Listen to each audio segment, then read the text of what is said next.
even though we started the whole thing over here, like we played here before the Sex Pistols were even sort of, thought of. Yeah. That night hit hard, no joke. Angus Young spilled what really went down when Bon Scott was found. A total shock for the band. It wasn't supposed to end like that. Just a wild night that took a tragic twist. Angus remembers the silence after the news, like everything froze for a second. The loss crushed them, but they knew Bon wouldn't want the music to stop. Bon's spirit never left the room. It's alive in every crazy solo and shout. Even now, Angus says that night changed everything. And we're going to find out more about what really happened when Bon was discovered permanently unconscious. That night, according to Angus Young, it's been over 4 decades since Bon Scott, the legendary frontman of AC/DC, tragically passed away. And yet, even now, the mystery surrounding that night lingers in the minds of rock fans everywhere. We know the basics. 19th of February, 1980, London, a cold night of heavy drinking and a devastating outcome. But according to Angus Young, the iconic lead guitarist of the rock band and one of Bon's closest mates, there's more to the story than what's been passed around in rumors. Over the years, Angus has slowly opened up about that night and the days that followed, and hearing it from someone who was actually there paints a much more human, heartbreaking picture than the tabloids ever did. Bon Scott wasn't just a frontman, he was the beating heart of early AC/DC. His wild energy, signature sneer, and devil-may-care attitude made him a rock icon. But that same energy often spilled over into chaos. Bon loved to party hard, maybe a little too hard. According to Angus, Bon was always full of life, the kind of guy who could light up a room just by walking in. But that lifestyle caught up to him. On the night he died, Bon had been out drinking in London with a friend, Alistair Kinnear. They'd hit a few clubs, tossed back more than a few drinks, and eventually, Bon was too drunk to even walk. Kinnear, unsure of what else to do, left Bon in the car to sleep it off. That decision, though made with the best intentions, would turn out to be fatal. When Kinnear returned the next morning, Bon was unresponsive. They rushed him to the hospital, but it was too late. He had died sometime in the night. The official report listed the cause of death as acute alcohol poisoning, and while there's always been chatter about harmful substances or foul play, nothing concrete ever backed those theories. Angus, for his part, has always focused on the facts. Bon drank way too much, and that night, his body just gave out. No conspiracies, no hidden truths, just a tragic ending to a life lived fast and loud. What really stands out is how Angus talks about that period after Bon's death. You can tell even now, decades later, that it hit him hard. He said many times that losing Bon felt like losing family. The band was in shock. They didn't know if they could go on without him. How could they? Bon wasn't just the guy on the mic. He was their brother, their anchor, their chaos and their charm all rolled into one. Angus said there was a moment where they considered packing it all in, just ending the band then and there.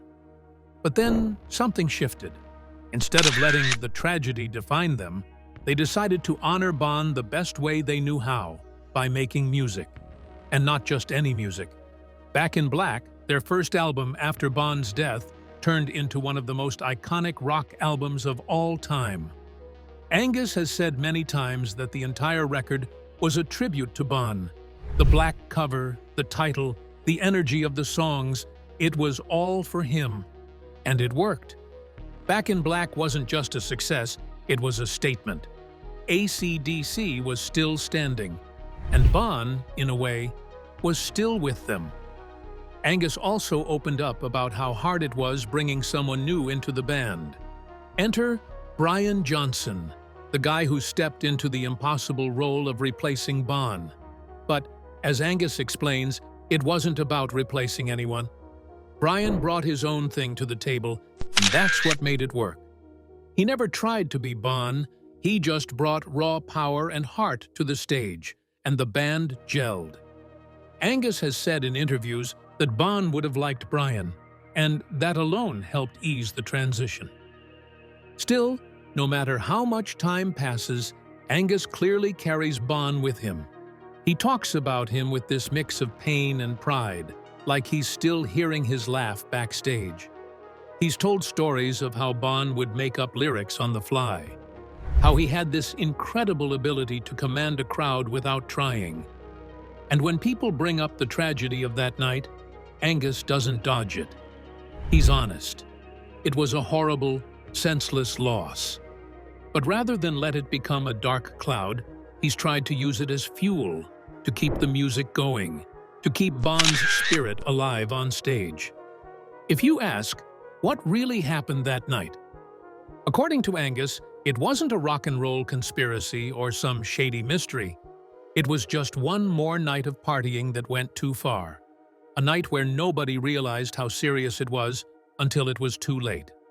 Bon Scott lived fast, no doubt, but his death wasn't glamorous or poetic. It was just tragic. And that's what Angus wants people to understand. Bon Scott left behind a legacy that still electrifies stages and speakers around the world. And thanks to Angus Young and the rest of AC/DC, his voice and spirit never really left. Every riff, every show, every fan screaming out the lyrics. It's all a piece of Bonn still living loud, just the way he would have wanted. Why did it hurt so much? Underneath all the noise and grit, and then the tragedy, there was something much more human holding it all together. A deep, brotherly bond between the band members, especially between Bon Scott and Angus Young. Bond behind the band. Though they came from different places and backgrounds, Bon and Angus found in each other not just a partner in music, but a kind of spiritual brother, someone who understood the same calling, shared the same fire, and knew how to ride the same storm. It wasn't just about gigs and records. It was about loyalty, laughter, survival, and family, both the ones they were born into and the one they built on the road. Bon Scott came into AC/DC in 1974 just as they were trying to find their voice. At that point, the young brothers, Malcolm and Angus, had already laid the groundwork for the band's no-nonsense, blues-influenced rock sound, but they were still missing something. Then came Bon, wild-eyed and fearless, with a raspy voice that sounded like it had been soaked in whiskey and lit on fire. From the first time he jammed with Angus, there was this raw chemistry, like two pieces of a puzzle clicking into place. Bon was older, in his late 20s, already seasoned by years of bouncing around the music scene. Angus, barely out of his teens, was this wiry guitar prodigy who lived and breathed riffs. Somehow, the age gap didn't matter. They connected instantly, not just through music, but through a kind of shared mischief, this unspoken understanding that they were both in it for the thrill, the craft, and maybe a bit of chaos, too. Their bond was full of humor, energy, and mutual respect. Bon had this larger-than-life personality, but he never tried to overshadow Angus. In fact, he loved playing off him, teasing him about the schoolboy outfit, hyping up his solos on stage, and giving him space to shine. Angus, on the other hand, admired Bon's total fearlessness and the way he could own a crowd with just a grin and a growl. Offstage, their friendship deepened. They could hang out for hours, drinking, laughing, writing songs, and swapping stories. There wasn't much ego between them, which is rare in the music world. They were brothers in spirit. Bon, the older wild card with a poet's soul. Angus, the younger genius, with a guitar for a heart. Together, they were lightning in a bottle. But what really made their connection special was how it extended beyond the music and into their personal lives.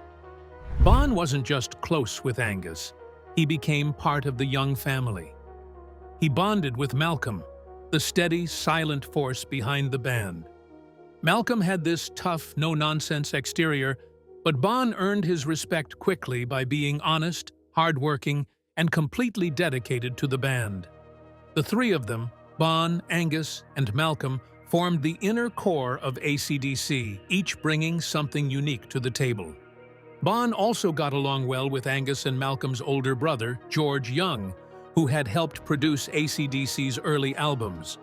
The Youngs weren't just a musical family, they were an actual family, and they pulled Bonn into that circle like one of their own. Bonn's own family life had been rough. He'd left Scotland as a child, grown up in Australia, and spent a lot of time drifting before finding music. The Youngs, also Scottish immigrants to Australia, understood that experience. There was a shared cultural bond, an immigrant toughness, a blue-collar mentality that grounded all of them. They didn't care about fancy clothes or Hollywood nonsense. They just wanted to make great rock music and stick together through thick and thin. Bonn found a kind of home with the Youngs, a stable, focused, and fiercely loyal environment where the music came first, but the relationships weren't far behind. The rest of the band was like family too. Cliff Williams, the bassist, and Phil Rudd, the drummer, might not have been as loud in personality, but they were solid, reliable, and just as committed to the cause. Bonn treated everyone with the same open-hearted honesty. He joked around with the crew, partied with the roadies, and always kept things down to earth. That sense of family extended outward. AC/DC wasn't just a band, it was a tribe, and Bonn and Angus were its beating heart. They didn't just play music together, they lived it, side by side, night after night, in cheap motels and packed stadiums, sharing both the madness and the meaning of the journey. But like any family story, there was tragedy too. Bonn's wild side was always part of what made him magnetic, but it also made him vulnerable. He drank hard, partied harder, and sometimes lost control. Angus and Malcolm both worried about him, but Bonn was the kind of guy who didn't want to be told how to live. He lived fast, laughed loud, and burned bright. So when Bonn was found dead in the back seat of a car after a night of heavy drinking, it was a devastating blow, not just for the band, but for Angus personally. He didn't just lose a singer, he lost a brother. The band almost called it quits. The grief was overwhelming, but in the end, they chose to go on, not to replace Bonn, but to honor him. When they released Back in Black later that year, with new singer Brian Johnson, it was a tribute in every sense. The black cover, the raw emotion, the defiant energy. It was all for Bonn. Angus poured his heart into those riffs, and every note felt like a goodbye and a thank you. That album would go on to become one of the best-selling records of all time, and it carried Bonn's spirit in every chord. Even now, decades later, Bonn's presence is still felt in the DNA of AC/DC. Angus has spoken many times about how much Bonn meant to him, not just as a performer, but as a person. Their bond was real, unshakable, and built on laughter, music, and mutual love. Bonn may have only been with the band for 6 years, but in that short time, he left an indelible mark, not just on fans, but on the hearts of those closest to him. Let's take a look at the legend he and the whole of the group created. Not the ordinary rock band. AC/DC is one of those rare bands that managed to carve out a legendary status without ever really changing who they were. Straightforward, loud, gritty rock and roll, that's what they offered, and they stuck to it like glue. The band formed in Sydney, Australia, in 1973 by the Malcolm brothers and Angus Young. From the very beginning, AC/DC wasn't about glam or complexity. They didn't care for trends or what was popular at the time.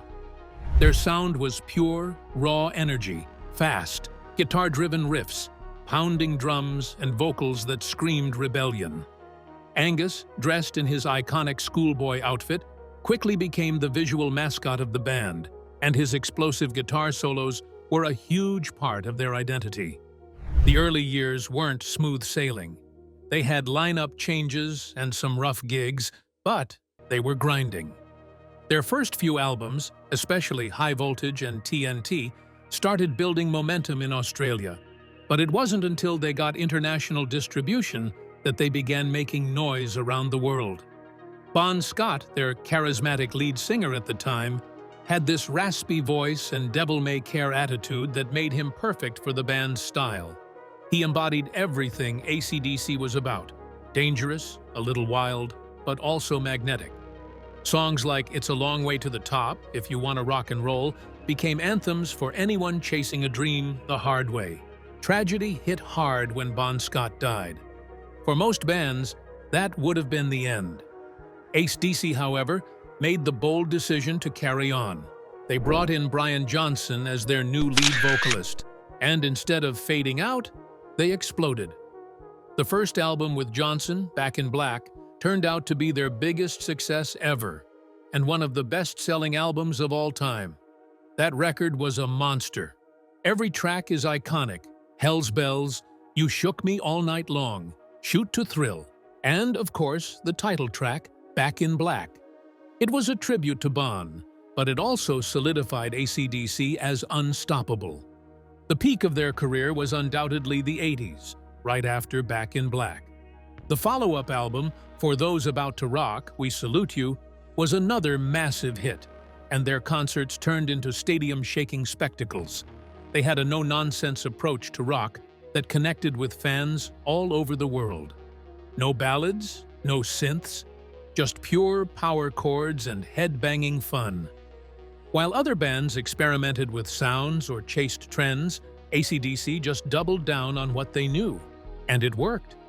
Even during the 90s and 2000s, when musical tastes shifted dramatically, they kept a loyal fan base and remained one of the top touring acts. What's incredible is that even decades later, AC/DC's music hasn't aged in the way that many other bands' songs have. Tracks like Thunderstruck, Highway to Hell, and Dirty Deeds Done Dirt Cheap still feel alive and electric. Their simplicity is their strength. They never tried to be too clever or artistic. They just wanted to make music that hit hard and made people move. That authenticity is rare, and it's a big reason why their success lasted for so long. But Malcolm had to retire. Malcolm Young's retirement from AC/DC in 2014 marked the end of an era for rock music. As one of the founding members and the rhythm guitarist of the legendary band, Malcolm wasn't just a part of the group, he was its heartbeat. While his younger brother Angus might have stolen the spotlight with his schoolboy outfit and electrifying solos, it was Malcolm's tight, driving riffs and rock-solid rhythm that gave AC/DC its unmistakable sound. His guitar playing was never flashy, but it was powerful, precise, and relentless, just like the man himself. The news of Malcolm stepping down hit fans hard. For decades, he'd been a steady presence on stage, rarely missing a beat. But in 2014, it was revealed that Malcolm was suffering from dementia, a heartbreaking condition that had already started to take a serious toll on his memory and ability to perform.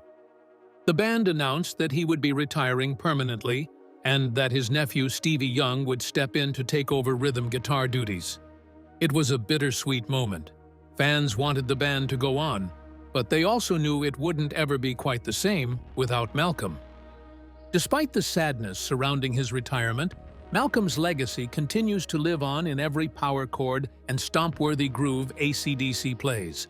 His contribution to rock music is massive. He helped write some of the most iconic songs of the band. Even after leaving the stage, Malcolm's influence could still be felt, not just in AC/DC's music, but in countless other bands that grew up listening to his riffs. His retirement might have closed one chapter, but his impact is far from over. Brian Johnson had to step away as well for a while due to hearing issues.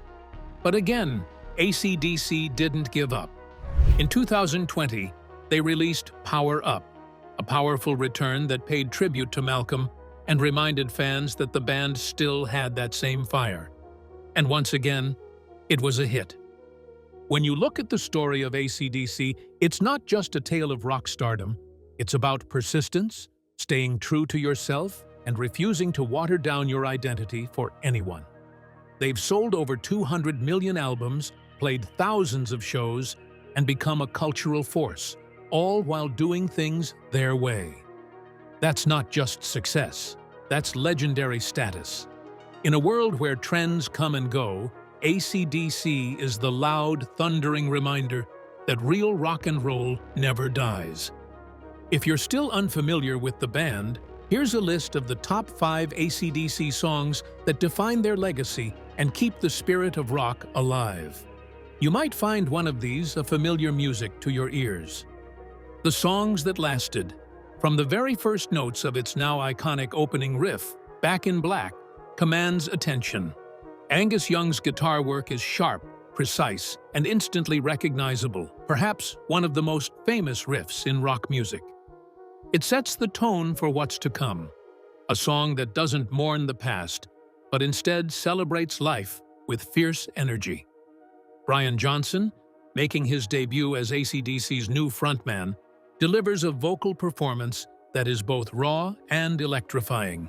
His gritty, high-pitched voice brings a new dynamic to the band while still complementing the hard-hitting sound fans had come to love. Lyrically, Back in Black is a statement of survival and strength.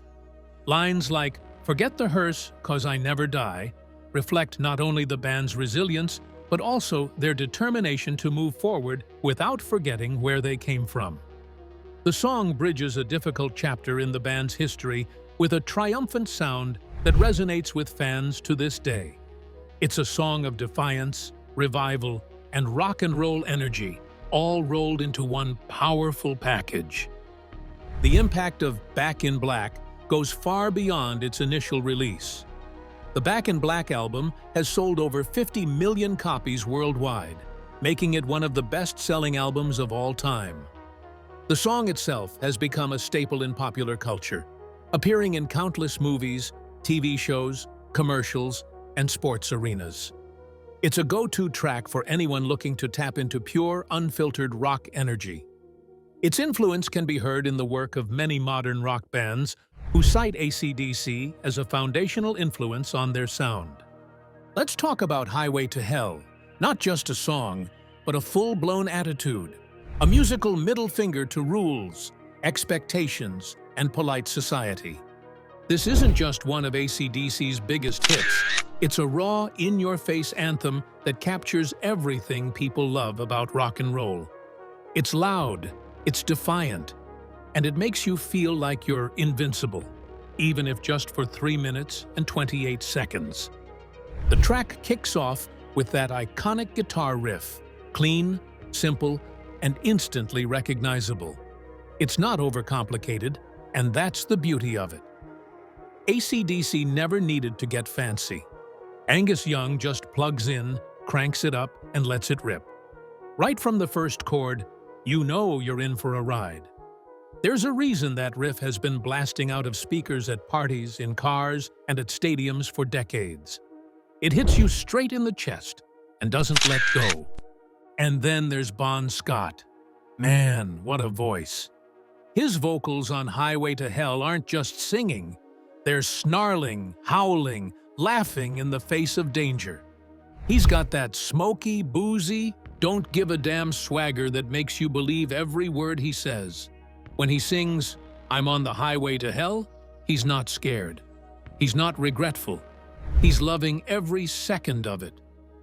This was Bonn at the peak of his power, and it shows. He owns the track. It's almost like he is the song. Lyrically, it's brilliant in its simplicity. No stop signs, speed limit, nobody's gonna slow me down. It's the kind of stuff that teenage dreams and rock star myths are made of. It's about freedom, rebellion, sticking it to the man, and not caring what comes next. But there's also something deeper there, a sense of destiny, of charging full speed ahead into whatever chaos life throws your way. Maybe it's a little reckless, maybe it's dangerous, but it's honest. And that's the thing. Highway to Hell doesn't pretend. It's not sugar-coated. It's real. The rhythm section deserves some love, too. Malcolm Young on rhythm guitar and Phil Rudd on drums keep the whole thing locked in like a machine. It's tight, punchy, and driving. The beat has this relentless forward momentum that makes it impossible to sit still. It feels like being behind the wheel of a 70s muscle car with the windows down and the volume cranked to 11. You don't know where you're going, and you don't care. You're just moving. Highway to Hell also represents a turning point for AC/DC. It was their last album with Bon Scott before his tragic death, which gives the song an even more legendary and bittersweet status. It was also the record that launched them from hard rock favorites to global icons. This track is a big reason why. It summed up everything they were about in one powerful package. No-nonsense rock, catchy hooks, and a don't mess with us attitude.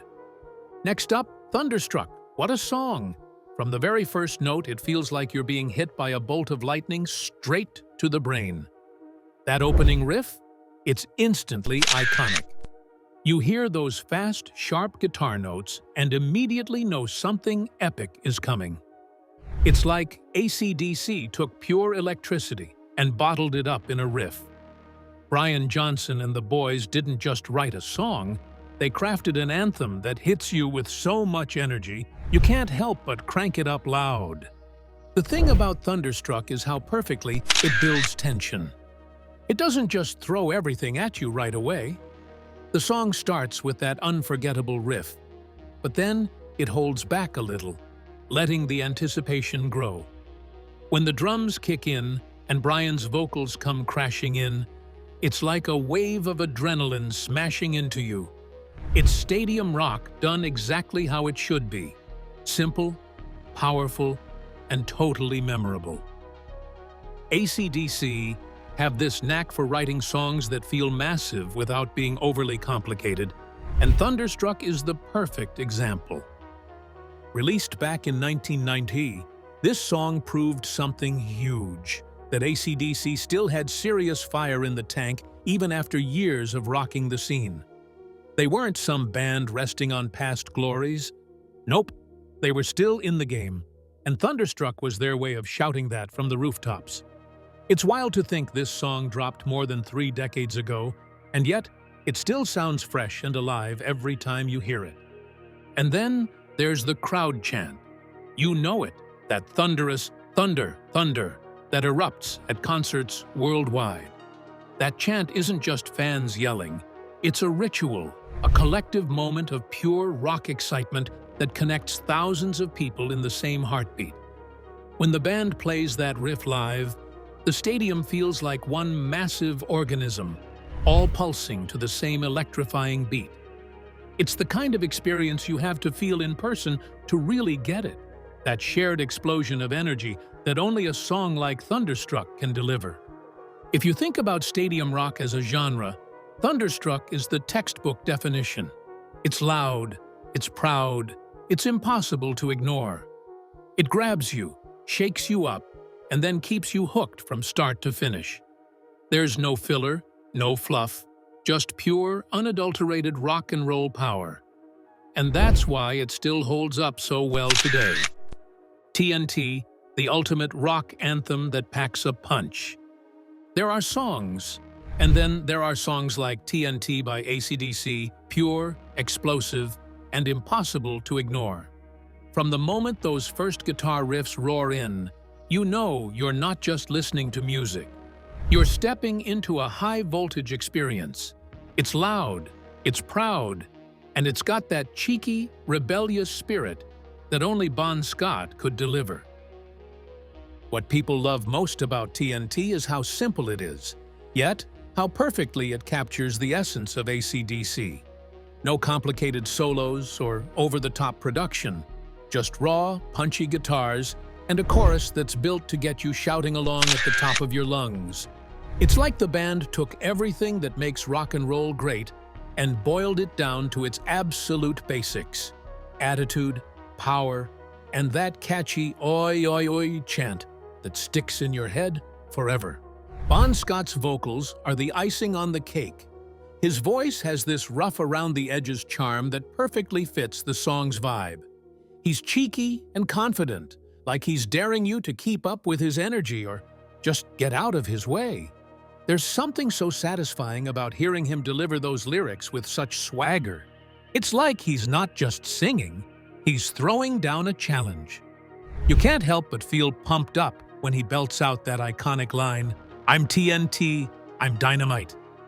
The riff is so instantly recognizable that even if you've never heard the song before, once it kicks in, you know exactly what you're dealing with. It's the kind of riff that makes your head nod uncontrollably and your heart race a little faster. It's simple, yes, but effective in the best way possible. Do you still listen to their music? Drop your favorite song in honor to all the band members. Subscribe for more uploads, too.